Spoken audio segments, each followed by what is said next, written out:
Sonam Parashar, sub inspector Sonam Parashar. फिर DPO से हैं सुमन दुबे जी, पड़ाल से श्रुति श्रीवास्तव, डीपीओ से सीमा शर्मा जी,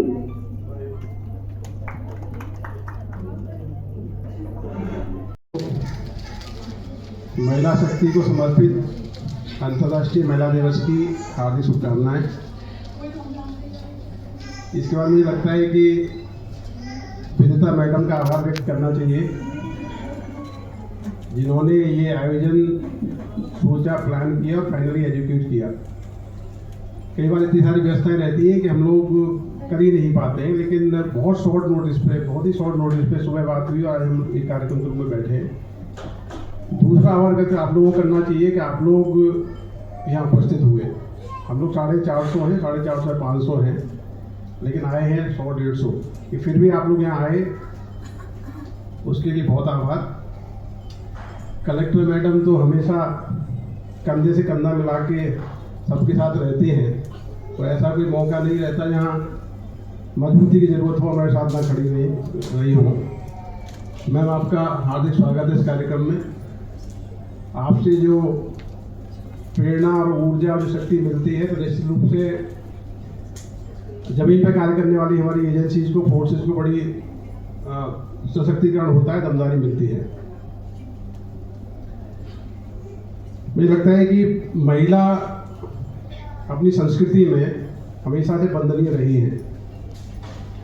यत्र नार्यस्तु पूजन्ते रमन्ति तत्र देवता, ये जो ध्येय वाक्य है, ये हमारी संस्कृति और संस्कारों का वाक्य है। समाज में जब परिवर्तन हुए, बाद में जो मध्यकाल आया, तो उसमें नारी तुम केवल श्रद्धा हो, महिलाओं केवल श्रद्धा की वस्तु के रूप में जाना जाने लगा। लेकिन वर्तमान दौर में सभी सरकारें और हमारा जो कानूनी ढांचा है, उसने बहुत सशक्तिकरण किया है। बताया कि आपने सुबह प्लान किया और अभी एग्जीक्यूट भी कर दिया। तो पुलिस में मुझे लगता है काम ऐसे ही होता है, लंबी प्लानिंग से कोई काम नहीं होता, काम तत्काल ही होता है। जितना लंबा प्लान करेंगे वो मीटिंग भी नहीं हो पाएगी, वो काम भी नहीं हो पाएगा। तो ये उसका फिट एग्जाम्पल है। महिला दिवस मुझे बहुत वास्तव में बता रही हूँ, स्ट्रांगली बिलीव करती हूँ कि 365 दिन महिलाओं के हैं। कोई महिला दिवस जैसा नहीं है, कोई परिवार नहीं चल सकता अच्छे से जब तक वहाँ पर माँ नहीं हो, बहन नहीं हो, दादी नहीं हो, नानी नहीं हो। तो congratulations to all of us कि ईश्वर ने हमें नारी के रूप में जन्म दिया।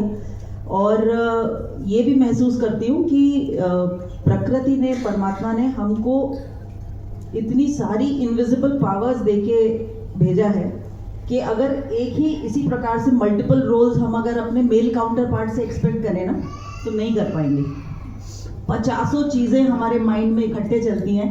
ये प्रोग्राम भी उसी का एग्जाम्पल है। तो ऐसा तो नहीं है कि आज आपके पास जिले में क्राइम नहीं हो रहा होगा या कहीं गश्त नहीं करनी होगी या कोई और कार्य नहीं होगा, लेकिन फिर भी मल्टीटास्क करने का काम कौन कर सकेगा? अगर आपने अपने मेल एडिशनल एसपी को बोला होता तो वो कुछ तो बहाना बता देता, अभी नहीं कर पाता। तो ये हम लोगों की मतलब गॉड गिफ्टेड है हम लोगों को कि हम लोग मल्टीपल टास्क एक टाइम पे कर लेते हैं।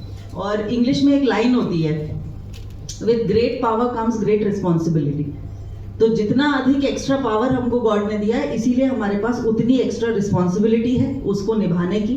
और सभी लेडीज मैं समझती हूँ, चाहे वो हमारे घर में काम करने वाली हेल्पर हो या फिर जिले की कलेक्टर हो, सब लोग अपना काम बहुत ऑनेस्टी से करते हैं, बहुत मेहनत से करते हैं। और एसपी साहब, इसमें बिल्कुल कोई डाउट नहीं है और आप सब लोग भी एग्री करते होंगे कि कभी भी किसी भी जॉब में, चाहे वो प्राइवेट हो या गवर्नमेंट हो, लेडी ऑफिसर को 120% काम करना पड़ता है अगर उसका आकलन 100% पे होना हो तो।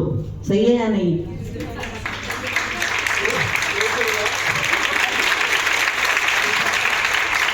मतलब अगर आपका मेल काउंटर पार्ट 90 भी करेगा तो उससे 10 on 10 मिलेगा। आप जब 120 करेंगे तब आपको 10 on 10 मिलेगा।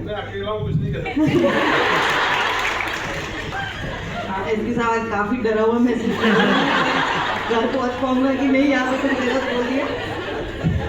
ये फैक्ट है, हम लोगों को करना पड़ता है और इसीलिए कुछ थ्योरेटिकल बात नहीं, इतना ही बस चाहूंगी कि आप सब लोग, मुझे लगता है कि हम बहुत ज़्यादा फॉर्चुनेट है, स्पेशली पुलिस में। पता नहीं आप में से कितनों को पता होगा, लेकिन इससे पहले मेरा सिलेक्शन IPS में हुआ था और नेशनल पुलिस एकेडमी में आप लोग की तरह हमने भी ट्रेनिंग करी थी 8-9 महीने। तो सारे वेपन चला लेती हूँ, घोड़ा चला लेती हूँ, स्विमिंग कर लेती हूँ, सब कुछ कर लेती हूँ। और जिस दिन मतलब IAS का हमारा रिजल्ट आ गया और करीब 1 महीना और बचता है मसूरी जाने के पहले, तो ट्रेनिंग कंटिन्यू करते हैं। तो जिस दिन मेरा लास्ट डे था एकेडमी में, मैं आपको बता नहीं सकती, मैं कम से कम आधे 1 घंटे, मैं रोती नहीं, मुझे आसानी से रोना नहीं आता, आधे 1 घंटे मुझे रोना आ रहा था क्योंकि मेरी यूनिफॉर्म छूट रही थी मुझसे। मतलब इतनी अमेजिंग ड्रेस है ना, यूनिफॉर्म इतनी, और पहनते ही आपको एनर्जी फील होने लगती है, कॉन्फिडेंस आता है, जैसे जूता बांधते हो इतना गजब का लगता है। मतलब तो आप लोग कितने फॉर्चुनेट हो कि आप लोग रोज वो वर्दी पहनते हो और उसकी ड्यूटी करने का आप लोग को मौका मिला है। आप लोग में से कोई है जिसको वर्दी पहनना अच्छा नहीं लगता? भीड़ में कभी जाएंगे ना तो कलेक्टर अगर कलेक्टर फिजिकली बाहर प्रेजेंट नहीं है तो कोई हमें फेस से नहीं पहचानता। आपकी आइडेंटिटी क्या है? आपकी आइडेंटिटी आपकी यूनिफॉर्म है। इस यूनिफॉर्म से आपको दूर से आदमी भीड़ में पहचान लेता है और देख लेता है कि यार यहाँ पे कोई पुलिस वाला है, तो बहुत डरने की बात नहीं है, मैं सेफ हूँ। और आप खुद जितने भी तरह तरह के काम होते हैं ना, उसमें गर्ल्स के जहाँ भी, चाहे डॉक्टर हो, कुछ भी हो, यूनिफॉर्म सर्विसेज में आपको जो सेंस ऑफ सिक्योरिटी अपने खुद के लिए, अपने परिवार के लिए महसूस होती है। मतलब आपको पता है कि कभी हमारी फैमिली में कुछ गड़बड़ हो जाएगी तो आप इजीली थाने पहुंच सकते हो, इजीली आपको अप्रोच कर सकते हो। तो जैसे भी SP साहब कह रहे थे, आप लोगों का स्पेशली वो बहुत इंपॉर्टेंट रोल है कि हर वो पर्सन जो हमारे पास आए उसकी भी मदद हम उतनी ही सेंसिटिविटी से कर सके। बोलना आसान है, एक्चुअल में सबके पास में वर्कलोड इतना होता है और हम धीरे धीरे नौकरी करते करते थोड़ा हमारे सबकॉन्शियस में आता है कि इससे 2 लाइन सुन के ही हमको समझ आ गया कि ये क्या बोल रहा है। तो हम कई बार पूरी बात नहीं सुनते, अपना प्री कंसीव नोशन बना लेते हैं कि ये कुछ गड़बड़ करके आए हैं, गलत शिकायत लाए। तो पहले से ये पर्पसफुली हमको करना चाहिए कि पहले से अपने माइंड को वैसा वायर मत करो। जो नेचुरल है नौकरी में ऐसा हो जाता है, लेकिन कोशिश करना कि आप पहले से प्री कंसीव ना करो कि ये, अगर आपको कोई लेडी ऐसा लग रहा है कि वो देखने से भी ऐसा लग रहा है कि वो बहुत ज़्यादा शार्प है, आउटगोइंग है, और हो सकता है कि ये झूठी शिकायत कर रही है, लेकिन फिर भी पहले आप उसको वैसे ही कोशिश करो सुनने की कि वो जो बात बता रही है वो सही है। और कोई और करे ना करे, ये आप लोगों पे तो स्पेशली डबल रिस्पॉन्सिबिलिटी हमको करना ही करना है। बाकी तो और कुछ बहुत ज़्यादा नहीं कहना चाहती। मतलब आई थिंक सच में हम लोग बहुत ही फॉर्चुनेट हैं और हर डे जैसे अभी SP साहब ने कहा कि ये सारी अथॉरिटी हम लोग को मिलती है कि हम इतने अच्छे देश में जन्म हम लोगों ने लिया। यहाँ पर कॉन्स्टिट्यूशन है, वो इक्वली हमको सबको राइट्स देती है। एक चीज़ जो डिसाइड करता है या डिफरेंशिएट करता है वो मेरिट है, मेरिट आधारित है। आपका मेरिट होगा तो आप निश्चित रूप से अपने स्थान को प्राप्त करेंगे, और ये अपने आप में बहुत बड़ी लिबर्टी है जो हम लोग समझते नहीं। चाइना या कहीं के आप वीडियोस देखेंगे, आपका एक्सेस टू इंटरनेट लिमिटेड है, access to type of work limited है, आप कैसे घर में रह सकते हैं वो गवर्नमेंट की पॉलिसी से डिसाइड होता है, मेरिट अकेला नहीं है। और बहुत सारे मिडिल ईस्ट कंट्रीज हैं, वहाँ तो और ही बहुत ज़्यादा रिस्ट्रिक्शंस है महिलाओं के लिए।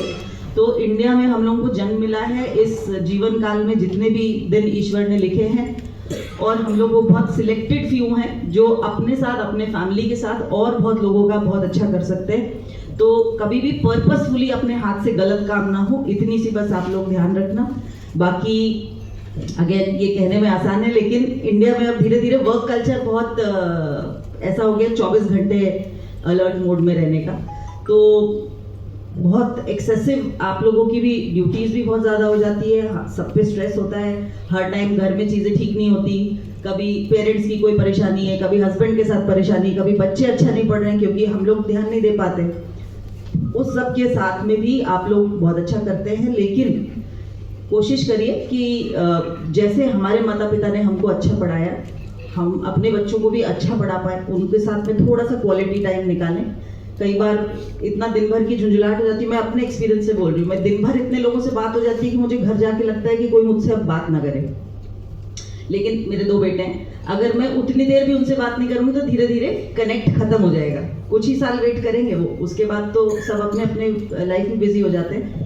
तो कितना भी टायर्ड हो, अपने बच्चों को स्पेशली माँ का टच जो है और माँ की जो सेंसिटिविटी है वो बच्चों के लिए बहुत ज़्यादा आवश्यक है। स्पेशली अब जब उनका पूरा दिन स्क्रीन से ओवर स्टिमुलेशन होता है माइंड का, तो ना वो कॉलोनी में खेलने जा रहे हैं, ना वो गिल्ली डंडा खेल रहे हैं, ना साइकिल से गिर रहे हैं, वो घर में है पूरे टाइम स्क्रीन के साथ में है, तो वो अंदर से बहुत वीक है। तो जब जब उनको माँ का टच मिलता है वो बहुत कंफर्टेबल फील करते हैं। ये बहुत सारी चाइल्ड साइकोलॉजी के स्टडीज में आया है। तो सब लोग अपने अपने बच्चों के लिए भी ध्यान दीजिए, और अगेन आपके माता पिता साथ में रहते होंगे, उनको